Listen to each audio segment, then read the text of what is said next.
ایک سنار نے گلی میں ایک یتیم چھوٹے سے بچے کو گھومتے دیکھا تو سنار بے اولاد تھا، بچے کو اٹھا کے گھر لے آیا۔ 18 سال اس بچے کی پرورش کی، اس کو پالا پوسا جوان کیا۔ سنار کے پاس وہ دکان پہ چلا جاتا، وہ کئی دفعہ دکان پہ رہتا، کئی دفعہ گھر میں رہتا۔ ایک دفعہ وہ دکان پہ تھا، بچہ گھر تھا، 18 سال کا جوان، اس کی بیوی اکیلی تھی۔ وہ جس نے ماں بن کے پالا تھا اس نے اسی پہ حملہ کر دیا، اس کا بازو بری نیت سے تھاما، بیوی چیخی۔ تھوڑی دیر گزری تو وہ نوجوان پیروں میں بیٹھ گیا، کہنے لگا ماں پتہ نہیں مجھے کیا ہوا۔ شام کو سنار آیا، بیوی چیخنے لگی، چلانے لگی، کہنے لگی آج عجیب بات ہوئی، جس کو میں نے جگر کا خون دے دے کے پالا اسی نے گندی نظر ڈالی۔ سنار محو حیرت ہے، بیوی کا خیال تھا کہ لاٹھ اٹھائے گا، ڈنڈا اٹھائے گا، نوجوان کو مارے گا، لیکن وہ رونے لگ گیا۔ اس نے کہا آج اس نے میرا بازو تھاما ہے، جانے کیا کیا ہے؟ پریشان ہونے لگ گیا، سجدے میں گر گیا، کہا تو بتاتا کیوں نہیں؟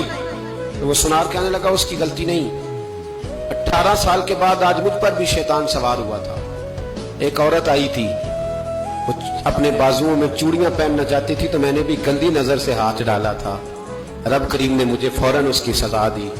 جن کے گھروں میں بیٹیاں ہوتی ہیں ان کی نظریں گندی نہیں ہوتی، جو بیٹیوں کے باپ ہوتے ہیں، جو بہنوں کے بھائی ہوتے ہیں، ان کی نظریں گندی۔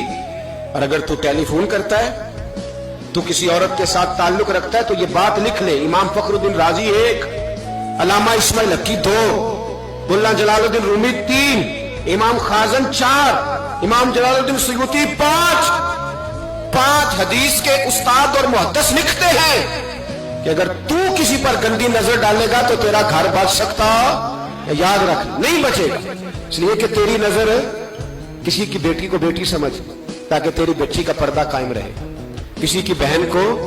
یہ کیا بات ہوئی کہ تو جتنا مرضی گند معاشرے میں پھیلاتا رہے تیرا گھر بچا رہے؟ یہ کیسے ہو سکتا ہے؟ فَإِنَّ لَهُ مَعِيشَةً ضَنْكَ، اللہ فرماتا ہے زندگی تنگ ہو جائے گی تیرے لیے مشکل، تو ڈھونڈتا پھرے گا کہ میں مرنے کو جگہ تلاش کروں۔